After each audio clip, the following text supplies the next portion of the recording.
Isang mapagpalang araw na naman sa ating lahat mga kabady. Sa araw na to ay magluluto tayo ng special ginisang munggo. Nakapartneran natin ng masarap na pritong bangus. At Yun. bago nga pala ang lahat mga kabady, magpapasalamat muna kami sa aming mga mahal na taga-suporta. Yes. Pasok, kabady Henry. Thank you po sa napakarami naming taga-suporta. Special mention sa aming kaibigan sa palengke, si Aldrin at Edith Batumbakan. Thank you po. Thank you. Thank you po. Sila lagi ay laging nanonood. Maraming salamat salamat. po. Ang suporta. Bago nga pala tayo magsimula, kung bago ka lang sa channel na to, huwag niyong kalimutan mag-subscribe at ipindot na rin yung ating bell Yes. para updated kayo palagi sa aming mga lutuin. Tara! Let's go!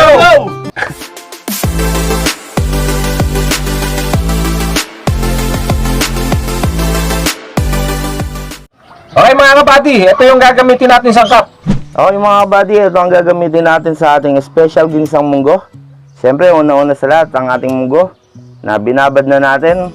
Ang purpose po ng ating pagbababad ay para mas mabilis siyang lumambot. Okay? At susunod naman natin ay meron tayo ditong siyempre ampalaya. Ang dahon ng ampalaya. Meron tayo ditong sibuyas, bawang, kamatis. Siyempre ang ating pork belly. Ang ating hipon. Natatanggalan natin ng ulo at balat. Mga buddy, huwag nyo itatapon yung balat at ulo. Dahil didikdikin natin ito para maisama sa ating sabaw. Para mas malinamnam.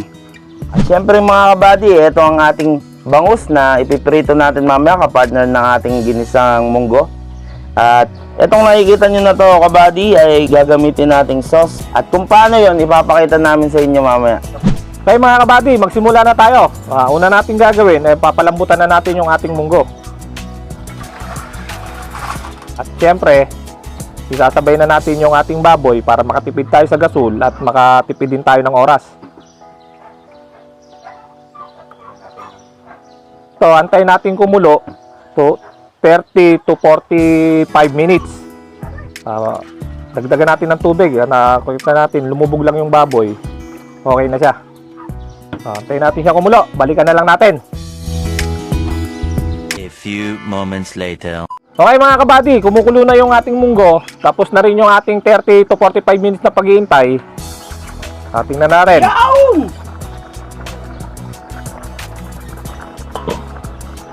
Okay mga kabady, nakita nyo naman malambot na yung ating munggo. At malambot na rin yung ating baboy. Patayin na natin. At hahanguin ko na. Papahiwa na natin kay kabading Betsinoy.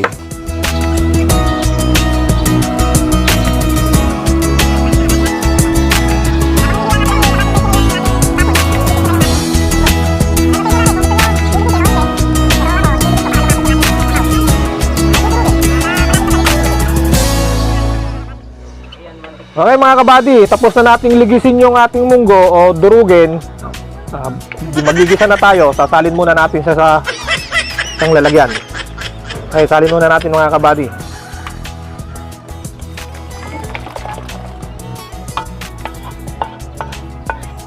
Dito rin tayo magigisa. Hugasan lang natin saglit.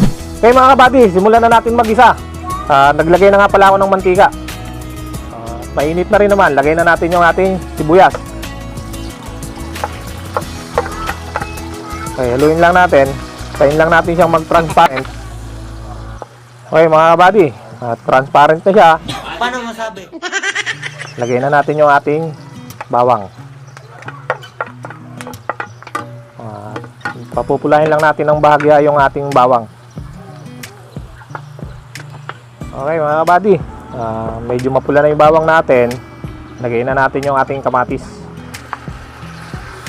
Yung kamatis pala natin, papalambutin natin siya dito hanggang sa madurog. Kung bibili nga pala kayo ng kamatis, ang piliin nyo yung hinog na hinog. Lagyan muna natin siya ng patis. Luburan na rin natin siya ng ating pamintang durog.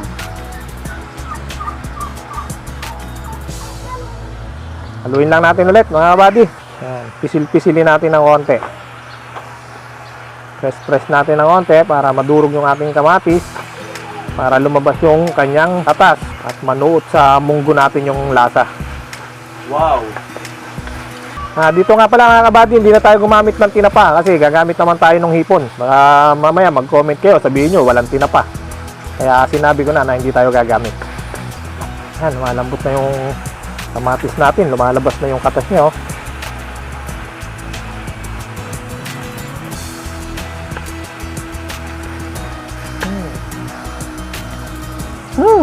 Amoy pa lang. Talaga naman. Mapapawaw ka sa sarap. Okay mga buddy, ilagay na natin yung ating hipon.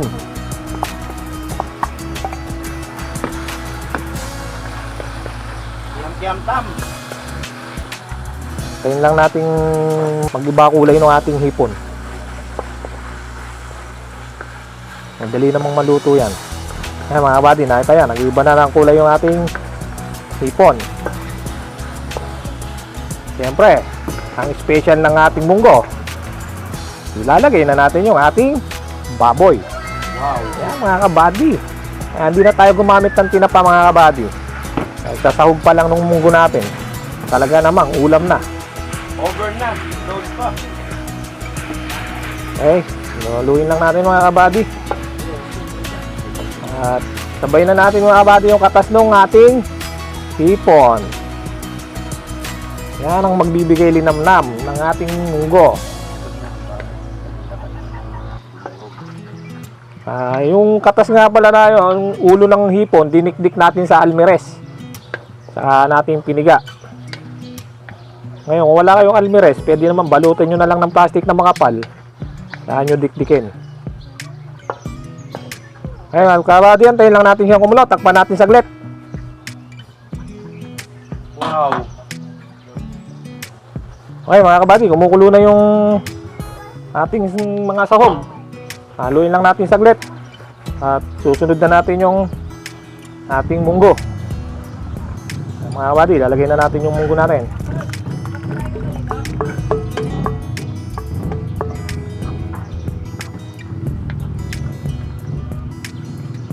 Ayan na mga kabady, lagay na natin yung munggo. Dadagdagan rin natin siya ng sabaw. Nasa sa inyo na yun kung gusto nyo malapot, kung gusto nyo medyo malabnaw. Kinawali? Okay, lagay mga kabady. Okay yan, okay na. Okay mga kabady. Kikita nyo yan, malabnaw. Mamaya pag kumulo yan, lalapot yan. Takpan muna natin. Ayan mga kabady, kumukulo na yung ating munggo. Lalagay na rin natin yung ating ampalaya. Madali namang maluto yung ampalaya natin. Sabay na rin natin tong ating dahon.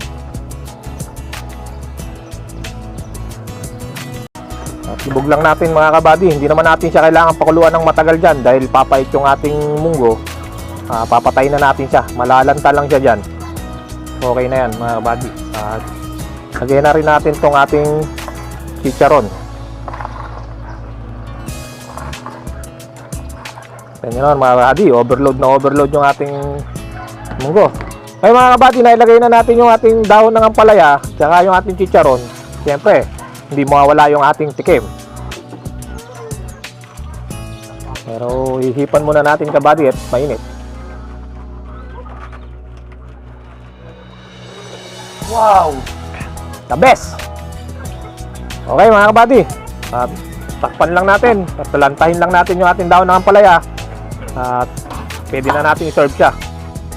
Okay mga kabady, tapos na natin lutuin yung ating munggo. Siyempre papartneran natin siya ng pritong bangus.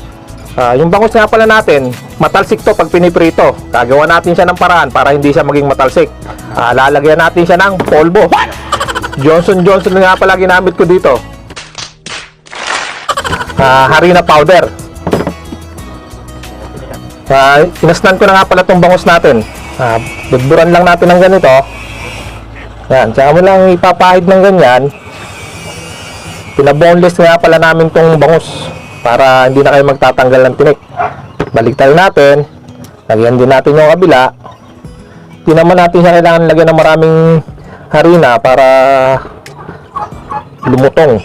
Anuin lang natin siya para mawala yung kanyang mga tubig-tubig. Tapos, bagsak lang natin siya ng ganyan para medyo maganda na siyang tingnan. Alright! Okay. Hey! Okay, kabady, isa lang muna. Ilagay na natin siya mga buddy. Ay mga nanonood, magtakip muna po kayo at baka matalsikan kayo dyan ha. Okay, dito sa isa, ganun lang din ulit yung Alright! gagawin natin. Polvo-polvo lang. Tapos bilingin ulit. Parang high school na polvo. Lagyan lang na yun yan.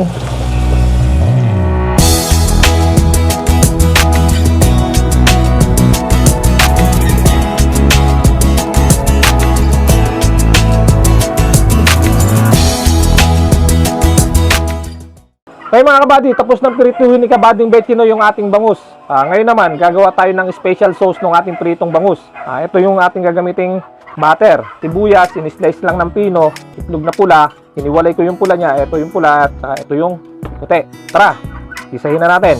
Lagyan na natin yung ating butter. Tutunawin lang natin siya. Okay mga kabady, natunaw na natin yung ating butter. Lagay na natin yung ating sibuyas. Okay mga kabady, ito na yung ating sibuyas. Lagay na natin yung ating pula ng itlog. Itlog na maalat. Durugin lang natin mga kabady. Ito na pinaka-sauce nito kabady, yung ating butter na ginamit. Ngayon, okay na mga kabady. Patayin na natin. Lalagay na natin siya sa ating bangus. Ito yung bangus natin. Napakaganda ng pagkakapirito ha. Kabady, lalagay nyo lang siya dyan.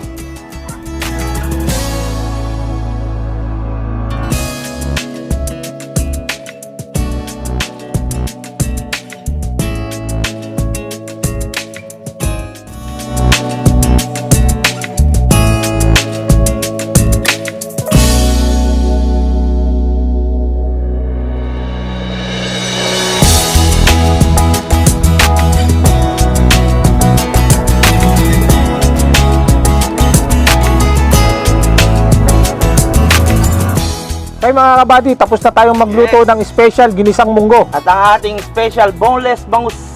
Yummy. At sana may natutunan kayo sa aming pagluluto. Tara, tikman na natin.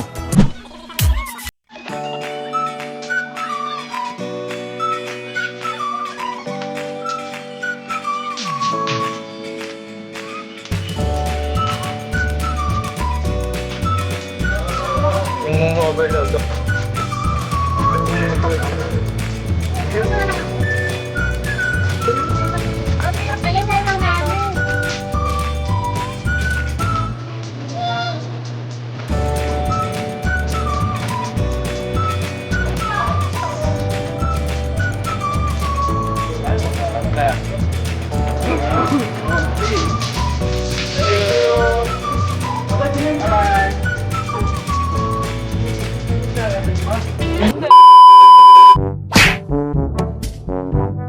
Paano nyo malalamang masarap yung niluto ko? Tingnan nyo naman yung hapagkainan. Simot.